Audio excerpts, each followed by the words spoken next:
Welcome to Shreveport Connection with Tommy. This video is on your Raw results from October the 7th, 2019 in WWE main event. Hopefully I can get them uploaded. Spoilers for this week. Results. Birthdays from October the 5th. Terry Runnels, she was born 1966. Zima Ion, 1986. Recently has an eye injury. October the 6th birthdays, Bruno Sammartino, 1935, Demolition Smash, 1959, and Manu, 1984. October the 7th birthdays, got 205 Live announcer, if it still exists, Aiden English turned 32.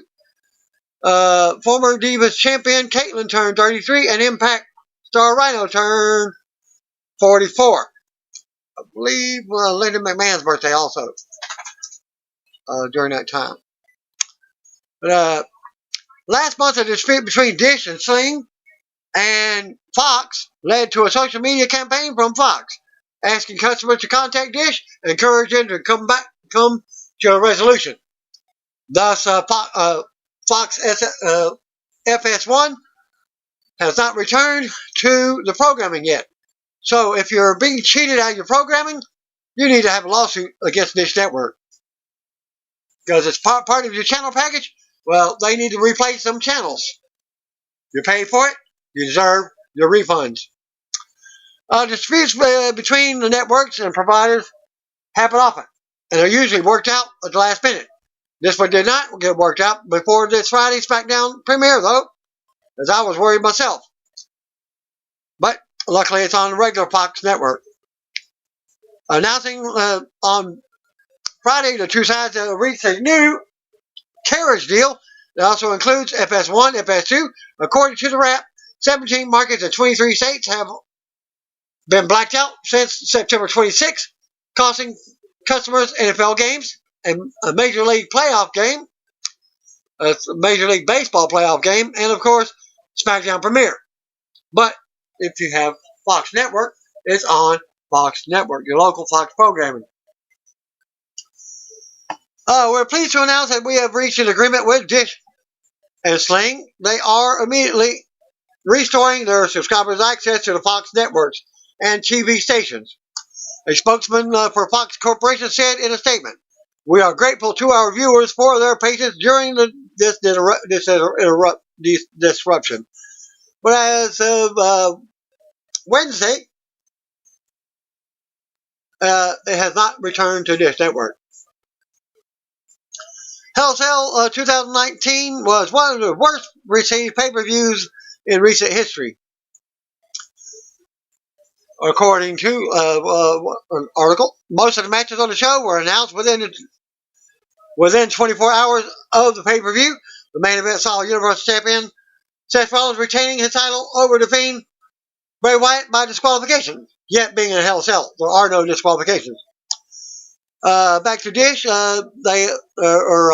Fox. They were saying we appreciate our customers' patience as we work to a long-term agreement that restores Fox networks and local broadcast stations. Dish added a separate statement for that. Fans online and fans inside the Golden One Center in Sacramento, California, were not happy with the way the LSL main event between the Fiend, Bray Wyatt, and Universal Champion Seth Rollins ended. Fans in the arena made several negative chants after the show ended, and many hung around after the show ended just to voice their frustration. Fans including an AEW chant and refund. In an update, PW Insider reports that the creative idea behind Wyatt versus Rollins' finish was that the referee officially stopped the match after Rollins did the sledgehammer shot to Wyatt's head while Wyatt was under the pile of weapons. He could not answer the "can you continue" or anything. The referee stopped him, but the announcers immediately said DQ. So who was wrong there? Not the referee. While the finish led many to believe that the match ended in DQ, the official idea is that the match ended due to referee stoppage. So to go along with this, the WWE website officially lists the main event as ending in a match stoppage. They wrote the following at the end of the match recap, noting the referee called the match off. In my opinion, the announcers also botched the finish, saying DQ. In reaction to the event, Wyatt himself took to Twitter to address the result and the fans' fury, but wasn't too sympathetic to many calling for a refund and chanting AEW inside the arena after the match concluded, which actually shows nothing. Preview has guy in a shirt, open mouth, while striped shirt on Twitter is actually blank now. You can see Wyatt's tweet at this link to see what exactly I'm talking about. Immediately after the event, AEW Vice President Matt Jackson sent out a well-timed tweet, writing, "Well, we'll be back Wednesday for a new episode of Dynamite on TNT." Chris Jericho was asked about the main event and simply replied with an exploding head emoji. Fans were very upset following Sunday's disastrous Hell in a Cell main event between Bray Wyatt and Seth Rollins. As seen, Rollins caught some flack in this video and showed a great deal of restraint by not going after the fan in the video, trolling him. The fan that we're talking about has a poster calling Seth Rollins on it. And the quote by the Twitter commenter, "How did Rollins not jump this guy?" I don't know. Only God, I don't know how he didn't. And again, go to that link. Sasha Banks and The Fiend were reportedly injured during the Hell in a Cell pay-per-view. No word yet of what Wyatt's injury yet. What? But the details on the injury for Wyatt. But John Pollock on Post Wrestling reports that Banks and Wyatt were not medically cleared to compete for Raw. There was no timeline provided for their ring returns and no indication that injury is serious. But I did find out that Banks has a back injury. Banks lost to the Raw Women's Champion Becky Lynch in the opening match of last night's Hell in a Cell pay-per-view from the Golden One Center in Sacramento, California. Wyatt faced Universal Champion Seth Rollins in the main event. He was not injured because he came back with a Mandible Claw. So how could he have any injury? Which ended by referee stoppage in controversial fashion. Most matches took place inside the Hell in a Cell structure. Sasha did show a pic of a busted mouth that had to be stitched up in comments, "I'm suing," from SmackDown, but nothing more than that. Stephanie McMahon recently revealed in an interview that her 13-year-old daughter, Aurora Rosa, has started training for an in-ring WWE return career. Triple H also spoke with Digital Spy this week, and revealed that Aurora has trained with top stars like Ronda Rousey, Charlotte Flair, and Natalya at the WWE Performance Center in Orlando. And he's quoted by saying, "My oldest daughter has had the opportunity to train a little bit with Ronda, has had the opportunity to train a little bit with Natalya, and with Charlotte Flair. And with all these different people in here," he said, as Triple H agreed with Stephanie in supporting their daughters in their business. One half of the former tag team, Crime Time, Shad Gaspard, took to Twitter to reveal new details about his upcoming TV show that centers around the life of pro wrestlers. The show titled Pinfall. It's a 10-episode drama that Gaspard previously described as basically Friday Night Lights meets The Wrestler. Gaspard directed his tweet at this link. Had an amazing table read with an awesome cast. This show is going to shock the hell out of people. Here's a scene from the read of my TV drama, Pinfall, set in the backstage world and personal lives of professional wrestlers. He also featured a clip from the table reading between the cast of Pinfall, which features what appears to be a principal character delivering a monologue about how being a pro wrestler can shake your physical, mental, and emotional strength despite being fake and predetermined. You can see the full tweet, the video. I'm going to have it at that link. And here's a tweet. Gaspard's final departure from WWE was in 2010. However, he was recently backstage at the company's Fastlane pay-per-view back in March. Gaspard has worked on the shows Key and Peele, also from Dusk to Dawn, as well as Marvel's Black Panther film since his departure from WWE. AEW has announced that their 11th Dynamite episode will air live from Garland, Texas. So, you local guys, you want to see AEW live? Get your tickets now. And the episode will be on December 11th on TNT from Dallas-Fort Worth Metroplex, Garland, Texas. Tickets go on sale Friday noon by Ticketmaster and AEWTix.com. And tickets start at $20. As seen here, AEW stars featured for the Garland promotion graphic are AEW World Champion Chris Jericho, Jon Moxley, Dustin Rhodes, and Lucha Brothers, Ray Phoenix, and Pentagon Jr. This may be the first Dynamite ads with Pentagon and Phoenix on them.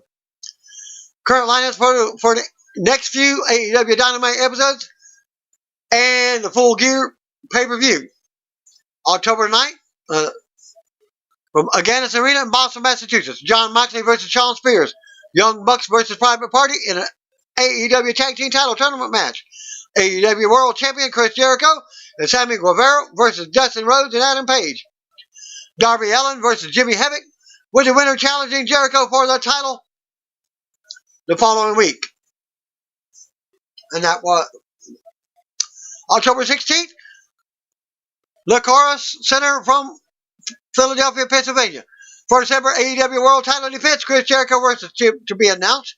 First ever AEW Women's World Title Defense, Riho versus to be announced.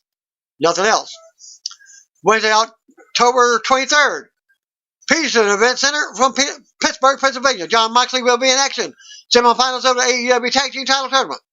October 30th. From Charleston Coliseum in Charleston, West Virginia. Chris Jericho will be in action. Jon Moxley in action. First ever AEW World Tag Team Champions will be crowned with the tournament finals. November 6th episode, Bojangles Coliseum in Charlotte, North Carolina. Full Gear Go Home show to be announced. Saturday, November the 9th, Full Gear pay-per-view. Royal Farms Arena in Baltimore, Maryland. So for you got two matches announced. Cody Rhodes versus AEW World Champion Chris Jericho. Jon Moxley versus Kenny Omega. November 13th, from Municipal Auditorium in Nashville, Tennessee. Possible local. Fallout from Full Gear and matches to be announced. November 20th episode from Indiana Farmers Coliseum at the Indianapolis State Fair in Indianapolis, Indiana, to be announced. November 27th, Thanksgiving week, from the Sears Center Arena near Chicago, Illinois, to be announced. December 4th, State Farm Center in Champaign, Illinois, to be announced. December 11th episodes from Dallas-Fort Worth Metroplex in Garland, Texas, to be announced. The last time WWE Universe saw Medusa Alundra Blaze, she was recreating the infamous trash can spot with a title. She won the 24/7 title at Raw Reunion and was then going to put it in a trash can before the $1 Million Man purchased it from her. She talked the original spot and then recreating it when she spoke to Wrestling Inc. on the weekly podcast. I don't want it to define me, and it doesn't. I won't let it, Medusa said of the original spot. It was a situation that needed to be done that I didn't know what I was going to do, but I was very hurt and angry when I let go. Well, when I was let go by WWE, I was the woman, and I was like, why can't you let some of the guys go? Because I had to feed people, and I was the breadwinner of the family. I was like, here we go, women again. Not only we are the sideshow, but we have to be let go first. So when I had the opportunity to do something with that title the first time, I wanted to make a mark. I'm not standing for this, and women deserve better, and here's the start of a revolution and the Monday Night Wars. Medusa said that when it called for the new spot, Paul Heyman called her ahead of the Raw reunion late at night. Heyman pitched the 24/7 title spot and said Vince was in the room with him when he pitched it to her, so she knew it would be okay. He said, half of the fans are going to remember, half of them aren't. The ones that aren't going to get up on YouTube and boom, double whammy, recalled Medusa. I thought it was great. It was so perfect, and I do want to say that there wasn't any ref around when I gave that title to DiBiase. I just got the money and he got the belt. There's no ref that counted me. When asked if that meant that she was still 24/7 champion, Medusa said she thinks it does. Yeah, so they're going to have to go all the way back to start it again, said Medusa. Think about it. The main thing with the 24/7 title is there has to be a rep again. I'm still the hashtag champion, and laughs. Medusa also is planning a docuseries based on her upbringing by My Personal Revolution series. I've been writing my biography for 30 years, and every time I want to publish it, something great or something horrible happens. Where I want to put it in the book, I almost published this book 3 times within the last 25 years, revealed Medusa. She said writing a biography is like having a baby. You don't know when it's a good time to put one out. She also received some inspiration from other wrestlers who recently had documentaries, including China, Andre the Giant, and Jake the Snake Roberts. This story is going to be life-changing for a lot of people, and I want to help educate others. From childhood trauma, after trauma, into her teens, into the world of entertainment for almost 40 years, and survived so much without going down the road of alcoholism and drugs. I've kept my life pretty private and never really spoke about the forbidden truth, said Medusa, who added that the book will come out after the documentary series. They were really patient with me because I must have had them redo one scene at least 20 times because it was so meaningful to me. Medusa said of the docuseries, I had to relive it, and when you open up old wounds for that first time in so many years, I needed a break. I could talk about it and write about it, and when you're reenacting a scene that you had to redo, that you're never revisited, it's emotional. It's a story about a little girl with a lot of childhood trauma who grew up into a teen situation and environment where someone shouldn't be here. Then all of the adversities of ups and downs through young adulthood in the entertainment business. This is an amazing story that will help those in need that have been holding in their whole life. If I can help change one person's life, then that's exactly why I want to do it. Then my goal is to go out and speak to people afterwards. Medusa is currently running an Indigo campaign for her My Personal Revolution series. To donate and become part of the project, please, I did not get the link. But you can watch the full interview here at this link with Wrestling Inc.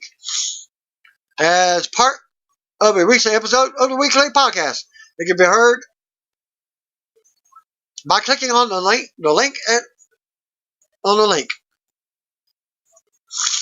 It looks like The Fiend, Bray Wyatt, will get his rematch for the WWE Universal Champion, Seth Rollins, at the upcoming Survivor Series pay-per-view. As seen in a screenshot on Raw, WWE tweeted and then deleted announcement on Wyatt versus Rollins for the Survivor Series pay-per-view earlier in the day. It's possible that they are saving the announcement for Raw, which was advertised only during the pay-per-view. No other matches for that, which features the fallout from last night's controversial Hell in a Cell finish. 2019 Survivor Series pay-per-view takes place on November 24th from Allstate Arena near Chicago. It's possible Raw versus SmackDown match for the Survivor Series following a successful showing of Roman Reigns and Daniel Bryan against Eric Rowan and Luke Harper in a tornado tag match at the Hell in a Cell. Reigns spoke with WWE.com in an exclusive video at this link and teaming with Bryan. In the video, Reigns addressed what happened following the match, which saw Reigns and Bryan embrace, which surprised Reigns, who said after the last few months he didn't see this coming at all. It's funny because as soon as he pulled me, I was thinking I was about to do some more, Reigns said, but immediately it was like, I know what he's doing. But it was really just as a memory for me, because when the Shield came in so many years ago, 2012, we were fighting Team Hell No a good bit. So to be able to see the hug situation come back, it was just very funny, and it just reminded me of how quickly time flies. For months, Rowan was in cohorts with Bryan, and the two seemingly wanted to end the career of Reigns. However, a turn of events saw Bryan eventually side with Reigns. And all the way through this rivalry with Eric Rowan, with him trying to kill me, all the way now to get this redemption to close this story of my life. It felt good to be out there with someone at the caliber of Daniel Bryan. For him to step up and help me out, it just speaks about his character. And the brother just wanted to hug at the end. So it was nice to see that throwback come alive. And I'm glad we got the win today. During the match, Reigns suffered a slight knee injury, which he noticeably was struggling with during last night's event. However, the big dog said, it's nothing to worry about. I tweaked it out there, but don't worry, Reigns said. I'm going to Wolverine that thing tonight, and I'll be ready for SmackDown in Las Vegas on Friday. So get some rest, and I'll be back to do my best. Allstate Arena in Rosemont, Illinois is advertising Big 10-man Raw vs. SmackDown match that I spoke about a few minutes ago for the upcoming Survivor Series pay-per-view. Arena currently has Braun Strowman, Ricochet, Rey Mysterio, The Miz, and Drew McIntyre on Team 1 versus Roman Reigns, Kevin Owens, Aleister Black, Finn Balor, and Daniel Bryan in an elimination match. So, with Strowman, Ricochet, Rey Mysterio, The Miz on Raw, and Drew McIntyre for his return. So you have Roman Reigns, Kevin Owens, Aleister Black, Finn Balor, and Daniel Bryan for your SmackDown. There's Raw versus SmackDown. And it's an elimination traditional Survivor Series match. The match is billed as Best of Raw versus Best of SmackDown, 10-man elimination match. It's likely that the match will change between now and November, especially with the draft taking place later this week. 2019 Survivor Series pay-per-view takes place November 24th from Allstate Arena near Chicago. Fans were outspoken during and after the conclusion of Hell in a Cell pay-per-view from the Golden One Arena in Sacramento, California last night, chanting AEW and refunds. As the show went off the air, even adult entertainment website Brazzers decided to chime in with a little bit of humor. Hey, WWE, let us know if you need advice on how to craft logical and coherent storylines with satisfying finishes. Hashtag Hell in a Cell, HIAC. Brazzers tweeted out, and you can see the full post. As noted, the Hell in a Cell main event saw Universal Champion Seth Rollins retain his title over the Fiend, Bray Wyatt, after the referee watched Rollins use a sledgehammer to bash Wyatt in the head, while he was buried under debris in the middle of the ring and stopped the match. The finish saw Rollins deliver more than a dozen stomps and super kicks to Wyatt, but they weren't enough to get the job done. Pay-per-view went off the air with Wyatt headed to the back, and his laugh echoed out through the arena. Fans had been booing since Rollins delivered the onslaught of offense on Wyatt while he was down, and then continued until the show went off the air. This isn't the first time Brazzers has tweeted about WWE. Back in November 2015, Brazzers sent out an informal offer that had been underlying insult attached for former WWE star Eva Marie. They wrote, at Natalie Eva Marie, when this whole wrestling thing blows up in your face, give us a call. Unquote. Randy Orton had tweeted The Rock ahead of Friday's SmackDown about a potential WrestleMania 36 match. Orton wrote, at The Rock, I see you will be at hashtag SmackDown on Friday. How about you and I have a discussion about who's the greatest third generation wrestler of all time? And we answer that question April 6th, April 5th in Tampa at WrestleMania 36. A Viper's sense of smell is unmatched. I smell what you're cooking. Orton later tweeted John Cena and asked him to check on Rock's WrestleMania 36 plans. He wrote, "Miss you at John Cena. P.S. Can you talk to at The Rock and see what his hashtag WrestleMania plans are for 2020? Asking for a friend." Unquote. Rock finally responded last night and joked that he's still recovering from the Evolution beatdown at WrestleMania 20. Rock wrote, quote, "You think Bob O. Sr. and Chief Maivia, along with our Pop, Bob Jr., and the Soul Man wrap up and down those roads for decades taking bumps just so we could sell out WrestleMania 36 so you can RKO my butt through the earth? My body's still recovering from that Evolution beatdown you gave me at WrestleMania 20. Orton responded, "My man, so I guess that's a no." Emoji. You can see the full exchange between Orton and The Rock. Well, I just gave you most of that. AEW has been singled out as perhaps the most progressive pro wrestling promotion out there, as it has shied away from promoting diversity and inclusion. However, some have also called out the promotion for its lack of black wrestlers on the current roster.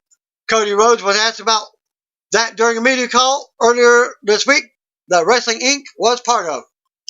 "We wanted to put out a product that congruent with today's society and is a snapshot of what America looks like. I think we're doing a good job, but that work is never finished," admitted Cody. "One of the things my wife has been a marvel at with this company is seeking out diverse superstars and wrestlers for our product, and I think we'll continue to do so." Well, they can't say black wrestlers because she's also a wrestler in AEW. I think African American representation on our brand is huge, and there are some absolute studs, men and women, that I would love to be a part of AEW and Dynamite.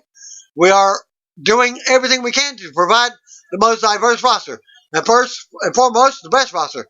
AEW strives to be a global promotion, and one way they are aiming for that goal is by bringing in talent from other countries. Cody was asked about the British talent that he has his eye on and may bring into the fold.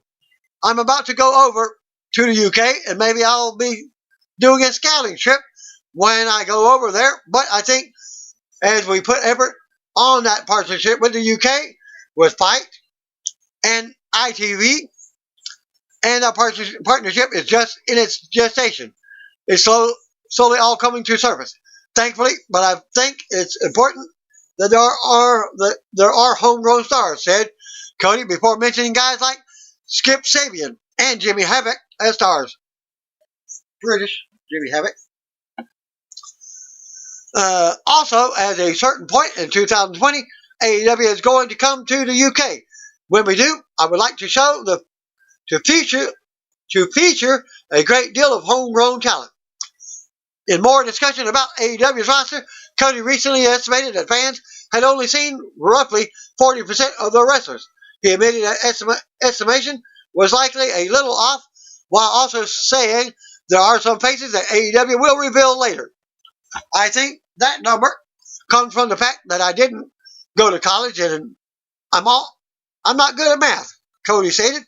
"Honestly, we have a lot of roster left. I don't know if I was on the nose with my 40%. We're also happy with our partnership with AAA, as there's a great deal of young talent at AAA. And recently they also did with NWA."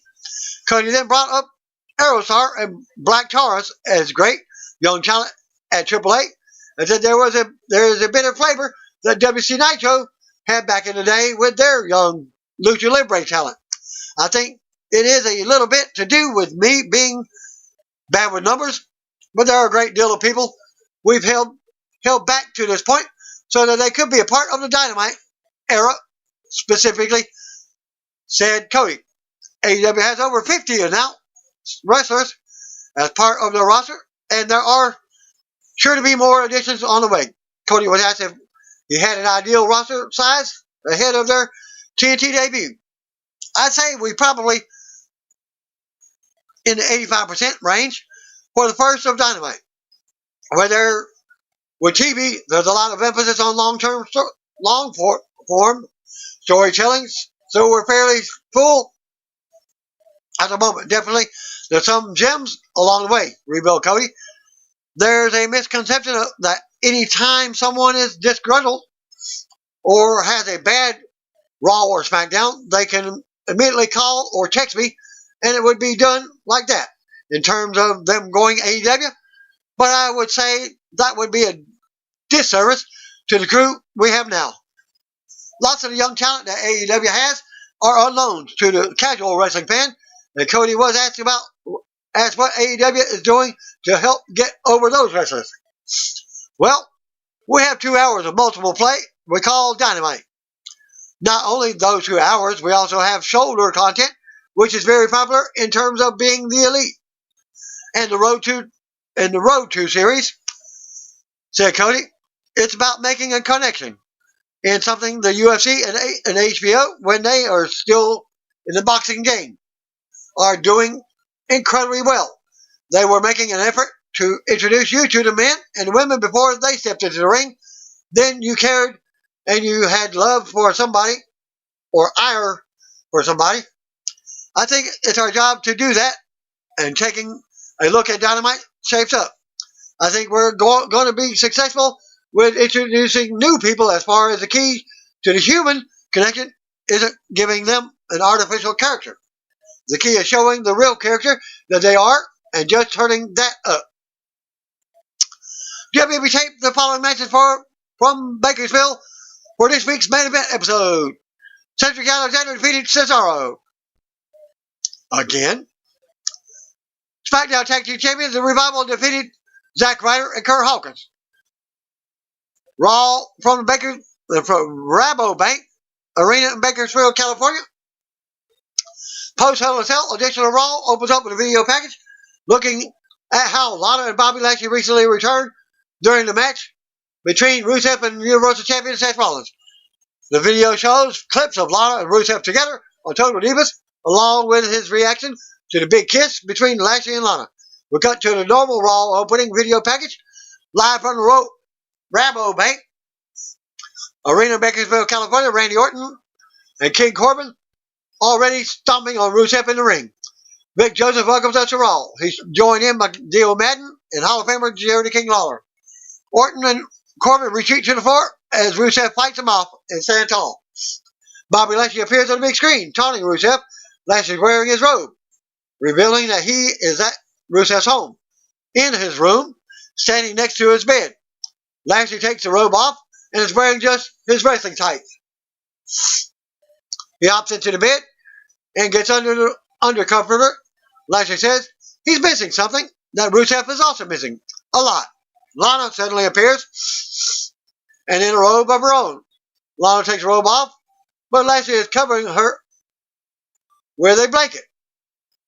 She's wearing clothes underneath.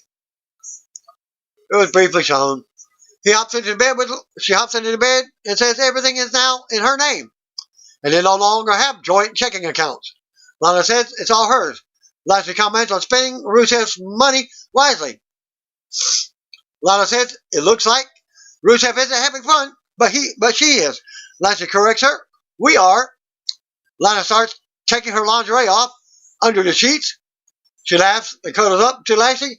Lashley turns the lights off and also laughs. Fans are booing in the arena. Rusev isn't happy, looking on from the ring. Corbin and Orton are also laughing at Rusev from ringside. Some fans chant, she's a hooker. Now, Team Hogan's Rusev turns his attention to Orton and Corbin, who are representing Team Flair. Rusev exits the ring and attacks Orton and Corbin. He sends Corbin into the steel ring steps and puts Orton into the barrier with a fallaway slam. Rusev gets hyped up and as he goes to work on Corbin with the steps and the ring post. Rusev rams half of the steps into Orton's face, and then Corbin sending him over the barrier. Rusev is snapped. Rusev manhandles Orton some more. Then sends him face first into the ring post. Rusev yells out, then charges with a big running kick to Corbin, who was on the other side of the barrier. Rusev with a big kick to Orton next. Vic says this was supposed to be Orton versus Rusev. Rusev tosses another part of the steps and marches up the ramp to the back. The announcers hype tonight's show. Still to come, Boxer Tyson Fury will have a live mic. Also, Charlotte Flair and Becky Lynch will be on Miz TV before facing Asuka and Kairi Sane. It's a champion showcase. Natalya will face Lacey Evans in the last woman standing match. We go to commercial. Up was next. Lacey versus Natalya. Back for the break. Lacey waits in the ring. We see how Natalya defeated Evans on the Hell in a Cell kickoff pre-show yesterday, and the post-match right hand to Evans. Evans takes the mic and says, "We are at the end of the road," and that's where the trash is taken out for removal. She knocks Natalya for her behavior at Hell in a Cell and goes on running her down until her music interrupts. Out comes Natalya as Mike Rome goes over the rules for the match. The bell rings and they go at it. Natalya strikes first. They trade shots.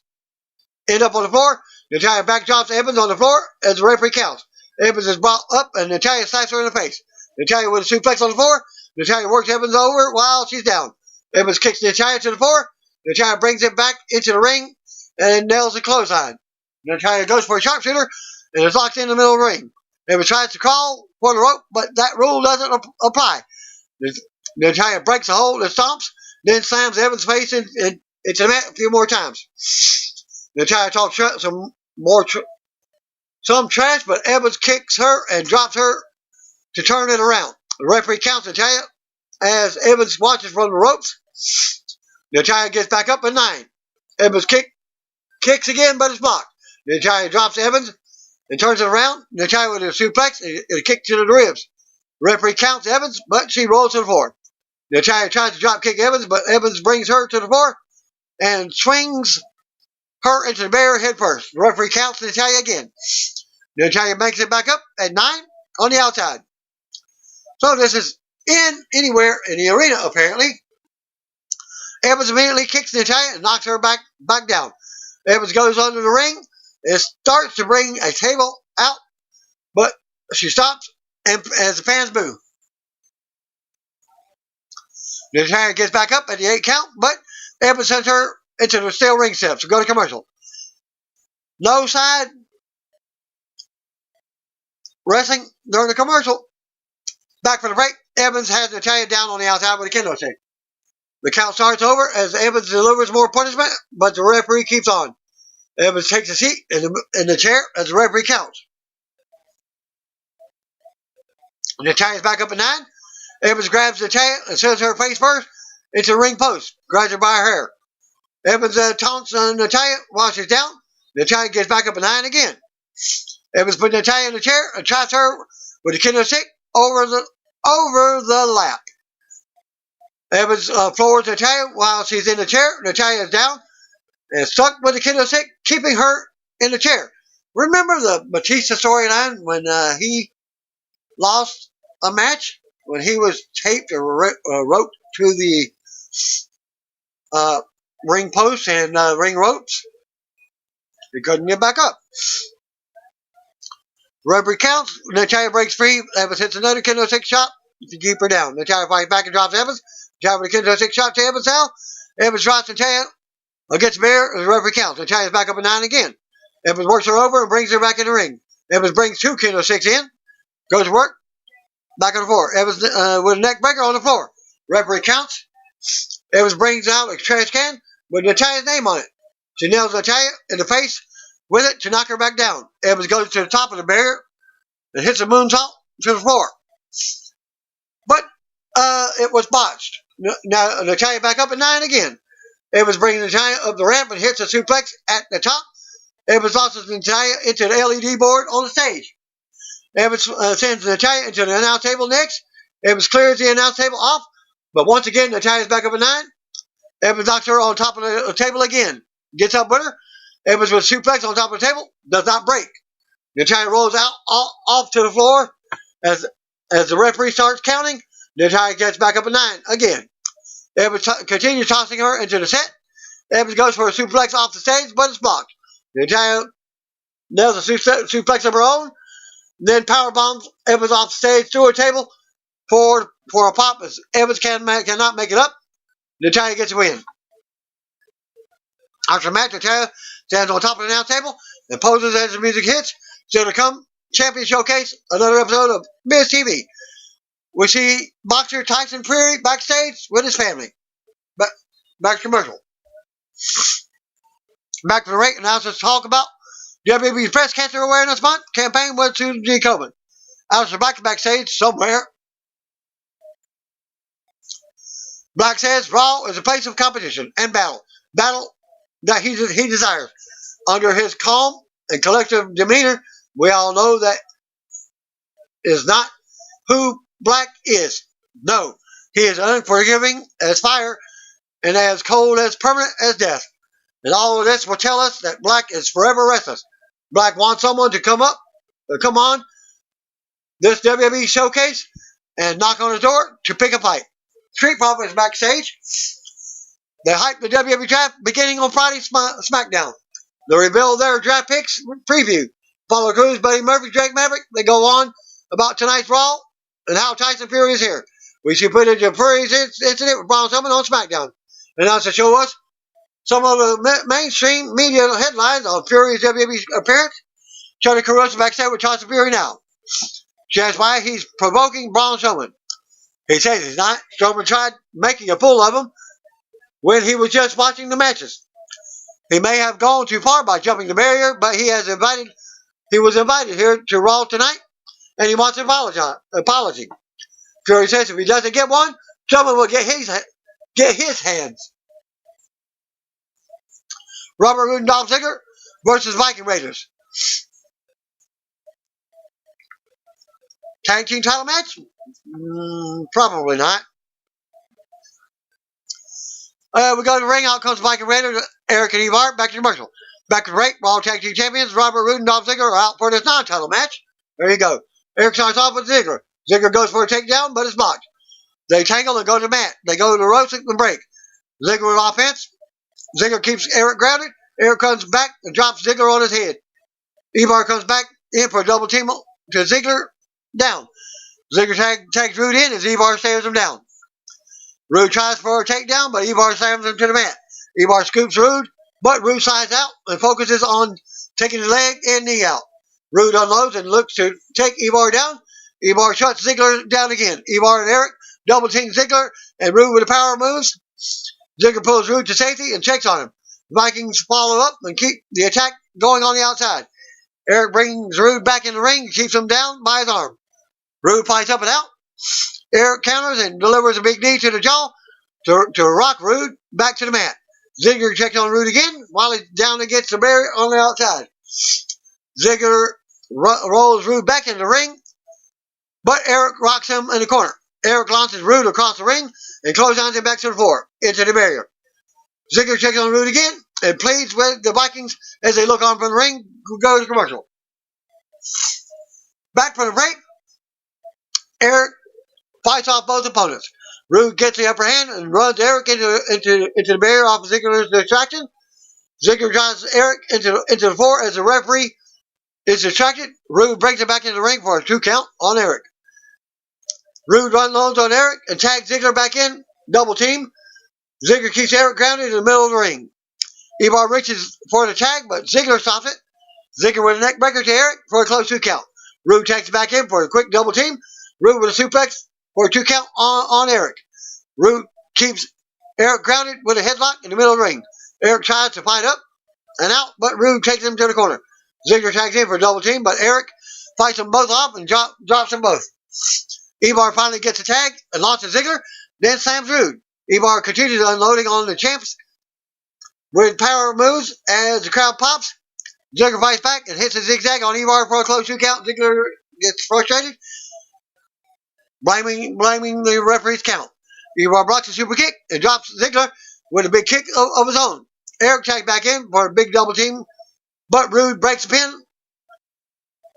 Fall attempt as Rude knocks Ivar off the apron. Eric sends Rude out to the floor with Ivar. Ziggler dodges a shot in the corner and rolls Eric up for a close 2 count. Ziggler tags Rude back in for a double team, but Eric fights them both off with strikes. The champs hit a big spine buster, zigzag combo. Ziggler knocks Ivar off the apron.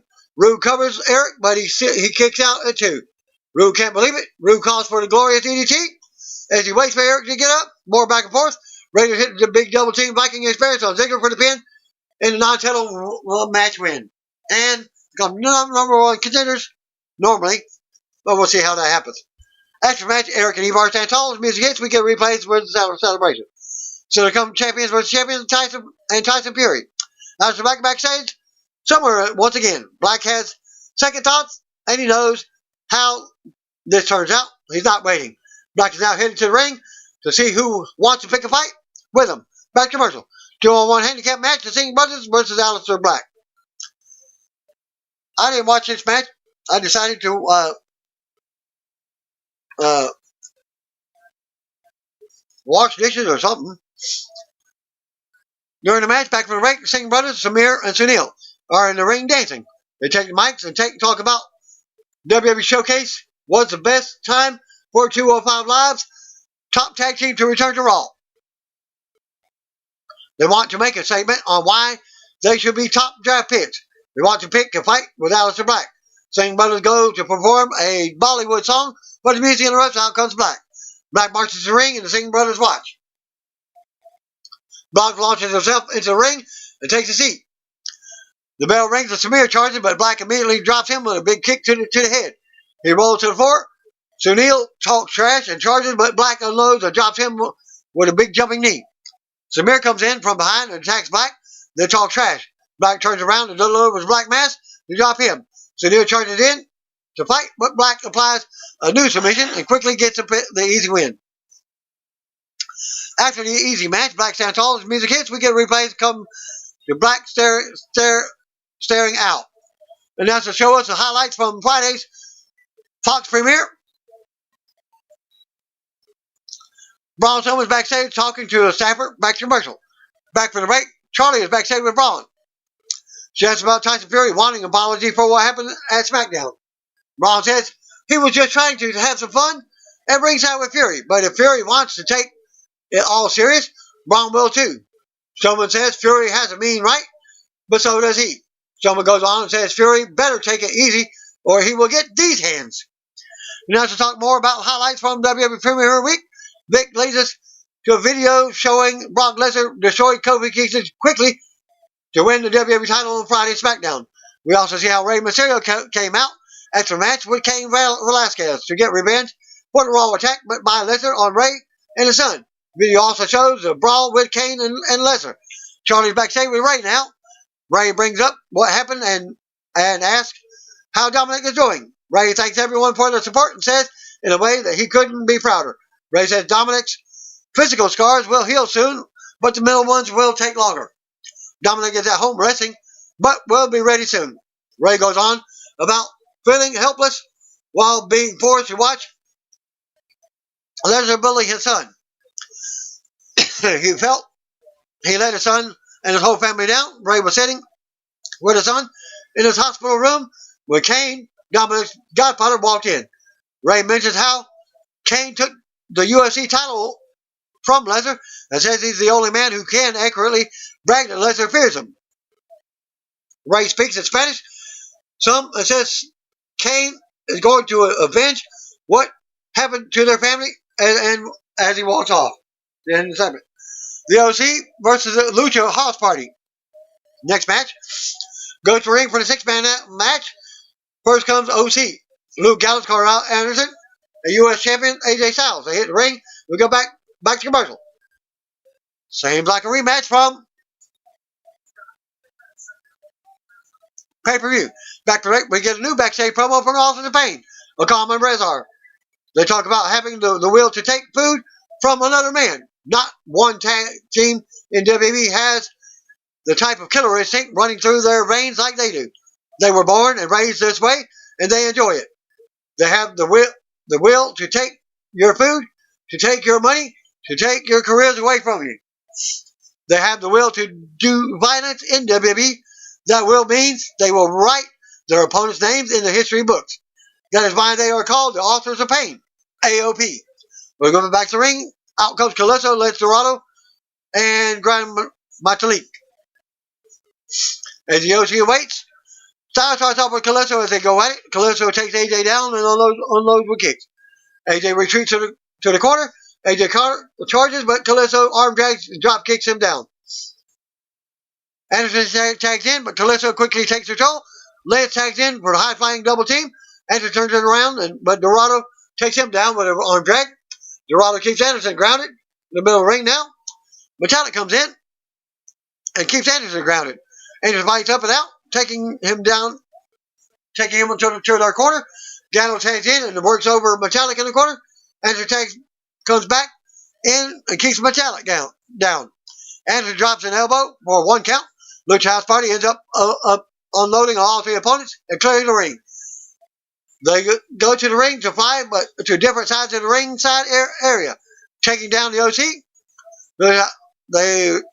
All 3 of them return to the ring. Santos go to commercial. Back to the ring. Anderson ends up hitting a best buying buster on Dorado for a 2 count. Anderson shows frustration now. Anderson then takes it to the corner and delivers an uppercut and more offense.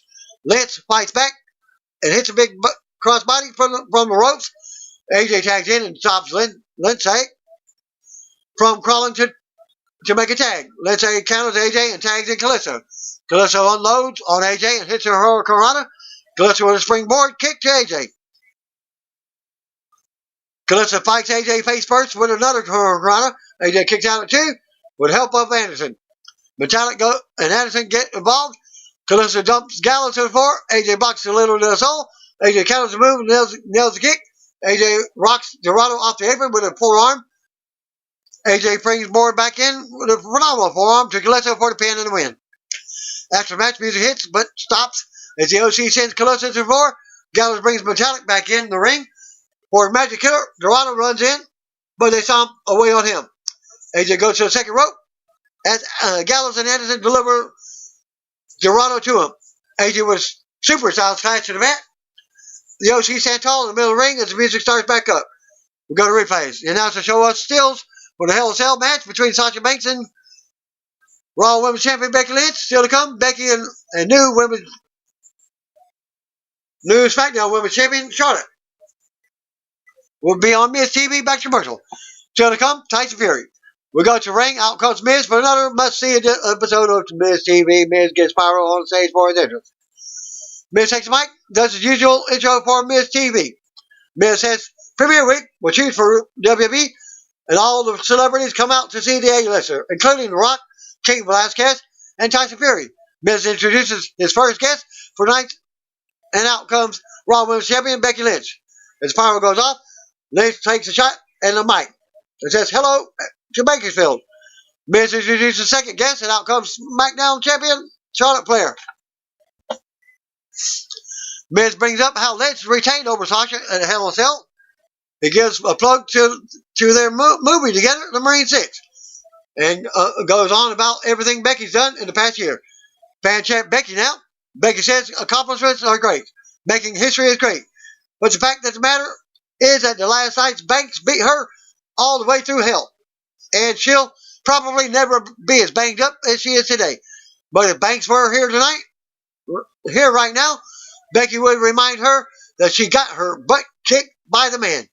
Miz says someone else got her butt kicked last night, Bayley, by Charlotte to win the SmackDown Women's title. Miz calls it a milestone for being the 10th title run on the main roster. Flair says it's good to be the queen. Miz brings up the WWE draft now and how it can change things. Miz refers to them as the 2 most dominant women in WWE. Flair says he could just say dominant. Miz brings up Flair and Lynch versus the Kabuki Warriors in a champion showcase tag team match. There's tension between Flair and Lynch now. Lynch says Flair is sitting over there with the belt. Lynch made famous. Flair says she made Lynch famous. Flair says Becky may have been Becky 2 belts once, but she's been the woman 10 times. Lynch says Flair's reign may have been plentiful, but hers have been meaningful. They face off with their titles in the middle of the ring until the music interrupts. Out comes new women's tag team champions, the Kabuki Warriors, Asuka and Kairi Sane. Also speaks some in Japanese from the stage. Sane laughs and also speaks in Japanese. Lets the Flair look on from the ring. Sane and Asuka go on, but they get the what treatment from some of the fans. Of course, they don't know Japanese. Lynch is ready to fight. Asuka and Sane run down the ramp and hit the ring as the ball breaks out on Miz TV set. Miz scrambles to the outside as the ball continues. Flair and Lynch mount their opponents and get the upper hand. Referee runs down to restore order, and the match is on the way. Asuka and Sane look on from the floor. Flair and Lynch run the ropes, and we get a match. Drop kick, the punch to the floor, back commercial, and we get the match. Back from the break, we get the bell for the non-title match. Becky Lynch starts off with Asuka, and they lock up. Asuka with a big slap to the face. Becky unloads and fights Asuka into the corner. Asuka ends up fighting out of the corner, but Becky gets the upper hand. Asuka goes on and knocks Becky off the apron to the floor with a hip attack. Asuka follows up and puts boots to Becky. Asuka brings it back in the ring, tags in Sane for double team kicks. Bulldog by Asuka, then a drop kick by Sane. Sane kicks Becky under the bottom rope and stands on her. Sane with a big stomp to the gut for a 2 count. Becky looks to turn around, but she runs into a boot in the corner. Becky forces Sane to roll through from the top. Becky Lynch drop kicks Sane, and they both go down. Asuka tags in, as does Flair. Flair rocks Asuka and drops her, then delivers a clothesline. Flair with a big chop in the corner now. Flair drops Asuka with a big chop. Flair back drops Asuka on her head. Flair kicks up for a pop. Flair with a neck breaker out on the floor. Out of the corner and natural selection.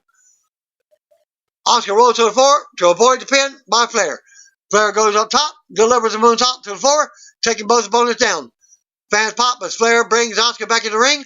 Flair goes for the figure 4, but Sane runs in and she stops. Flair tosses Sane over her head. Asuka goes to the floor for a breather. Flair launches herself out onto Asuka, but Asuka kicks her in midair. Flair goes down, and Asuka stands over her. We go to commercial.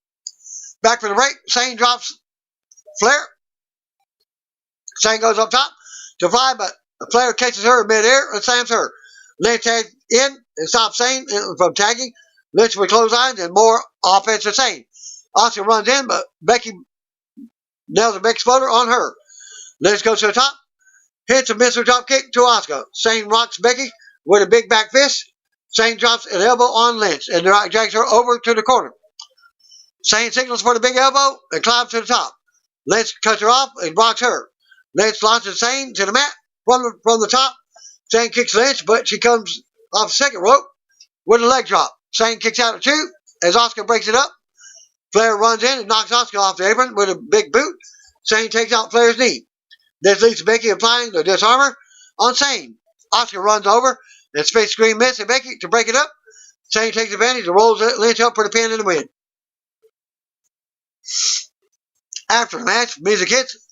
Champions celebrate until Flair runs in and attacks Asuka from behind. She makes a save. Asuka and Sane double team Flair now. Music interrupts, and out comes Alexa Bliss and Nikki Cross to make a save. Former champions unload on the current champions. Cross knocks Asuka out of the ring. Cross and Bliss double team Sane now. They drop her and run around the ring as fans cheer them on. Flair and Lynch recover on the outside while Cross and Bliss celebrate in the ring. And now just hype up Tyson Fury with stats on his size and career. Fury will be hurt tonight as he wants an apology from Braun Strowman. Still to come segment, a look back at The Fiend versus Seth Rollins at Hell in a Cell. And that's to lead us to a Connor's Cure video package on how Roman Reigns won his second battle with leukemia. Back for the break, we see the Chavez family at ringside, who received tonight's little season seat upgrade and come to the front row.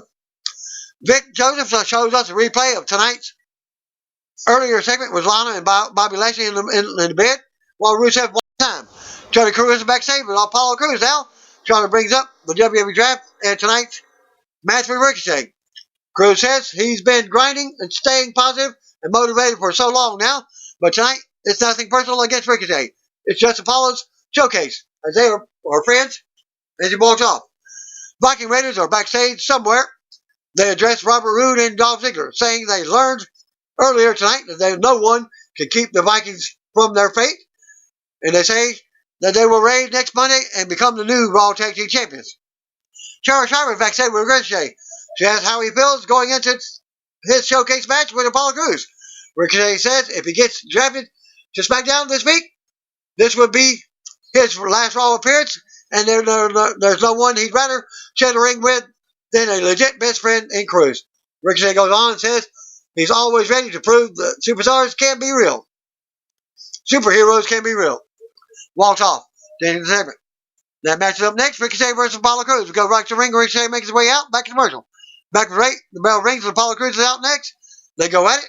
They trade moves and counters. They both land on their feet at one point. Stand tall for a pop from the crowd. They shake hands and go at it again. Crews knocks Ricochet out of the ring with a shoulder. Crews moonsaults off the apron, but Ricochet runs in. Ricochet does the same sequence. They go on and bring it back in after more back and forth. Crews lands a big drop kick for a close 2 count. Crews clubs Ricochet to the mat. Crews lifts Ricochet for a suplex and holds him up for the vertical for about a minute. Ricochet fights back with a shot to the gut. Ricochet counters with an arm drag. Ricochet fights in from the apron and springboards in with a flying clothesline. Ricochet with a standing shooting star press for a close 2 count. Ricochet goes to the top, but is forced to roll through on the landing. Crews fights and nails an insecurity. Crews with a standing moonsault for a close 2 count. Crews then lifts Ricochet, but slides out. Ricochet goes on and hits the recoil for the pin and the win. Announcers didn't even know what the finish was. Didn't even call for it. And that was my...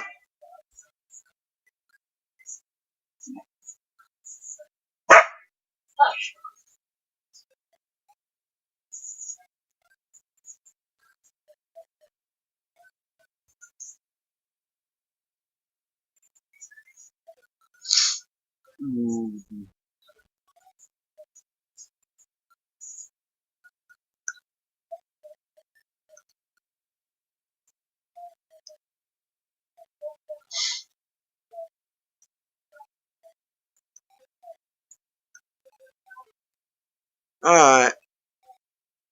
Ricochet won the match. Okay, Ricochet goes on and hits a recoil for the win. The announcers did not know what the move was, so they need to go back to school and learn some wrestling moves and their finishers. Well, that's my comment for the new announced team. After the match, Ricochet stands tall as music plays. The announcers lead us to a video package of The Fiend, Bray Wyatt versus the Universal Champion Seth Rollins. Last night's Hell in a Cell main event. We see Tyson Fury walking through the backstage area, shaking hands with several superstars. Back to commercial. Back to the rate. Vic confirms the Viking Raiders versus Roode and Ziggler for next week. Tag titles on the line. Hall of Famer Jerry King Lawler is in the ring. Security is surrounding the ring. Lawler gives a big introduction to professional boxer Tyson Fury, and out he comes to a pop. Lawler asks Fury about last week's SmackDown incident with Braun Strowman and why he's here tonight. Fury gives a shout out to Bakerfield first. Fury says he was here last week minding his own business, but Braun tried to make him look like a fool. Fury says he's here to demand an apology tonight. Lawler goes to feet, but immediately interrupts. Out comes Strowman. Strowman marches down to the ring and steps over the ropes to enter. Fan chant, get these hands, as they stare each other down. Strowman says he was messing around with and trying to have fun with Fury on SmackDown until he saw how Fury looked at him while he wanted a piece, which is why he shoved Dolph Ziggler into him. Strowman says he was saying, let him go, when security pulled him off SmackDown. On SmackDown. Strowman says the last thing Fury wants is to get in his ring because he doesn't know what Strowman is capable of. Braun says he will eat Fury for lunch. Fury says it's good security took him away because he would have knocked Strowman out if he got in the ring. Strowman says he's mistaken because it would be Fury on his back looking at lights and not some slow 10 count like the last time he fought Deontay Wilder. Fury says he's the heavyweight champion of the world. How many titles has Strowman won? Then drops the mic and face off in the middle of the ring. Fury shoves Strowman back. Strowman rams Fury back in the corner. Security hits the ring to break it up as fans cheer him on. Officials and two large groups of security hold him back momentarily in the corners. Fury breaks free and leaps at Strowman. They pull Fury off of Strowman again. Braun goes to the floor as Fury is held back in the corner. Strowman yells at Fury to come on. Fury starts knocking security out. Braun is being held back on the floor. Strowman starts fighting security off as well. Strowman enters the ring, but Fury backs him in the corner with body shots. Locker room empties. Out come superstars. Trying to keep Braun and Fury apart in opposite corners. Strowman breaks out and attacks Fury in the corner. And even your road agents, Devon Dudley, also came out. Superstars hold him back in the corner as they continue to talk trash. Fury breaks free again and attacks Braun in the corner. They do the same for a few minutes. Unfortunately, Fury yells out at Strowman while being held back by superstars. As fans pop, Strowman breaks free once again, but he's brought back to the corner by superstars. Strowman exits the ring and marches up the ramp as his music hits. Tony Cruz is backstage with Strowman now, asking if his opinion of Fury and his has changed. Strowman says Fury is tough, but he is going to get these hands now. Charlie asks if Fury will get an apology in the future. We see Fury watching from the ring. Strowman has no plans to give an apology because he doesn't play the crap Fury pulled tonight. Strowman runs back to the ring and attacks Fury again. But superstars are there to break it up again. As Raw goes off the air at that point. After the show off the air, Fury continued to brawl with Strowman as seen below, and eventually broke it up. Fury found himself alone in the ring. Fury ended up drilling Cesaro with 2 punches to knock him out. The brawl between Fury and Strowman continued out after all over out there. It can be seen in this link. Cesaro eventually recovered and was scheduled to wrestle a dark match against The Miz. Before the match could take place, Bray Wyatt appeared as a fiend and took out Cesaro with a mandible claw. Wyatt did not appear on Raw tonight on TV and reportedly suffered some sort of injury at Sunday's Hell in a Cell pay-per-view. It's not known what this injury is or if it will miss much action. Fury with the knockout blow to Cesaro after Raw goes off the air. And again, in this link, you check out videos from Raw segments as well. At Rudy Talks from Twitter posted, and yes, the crowd went crazy. Hashtag Raw at Twitter link.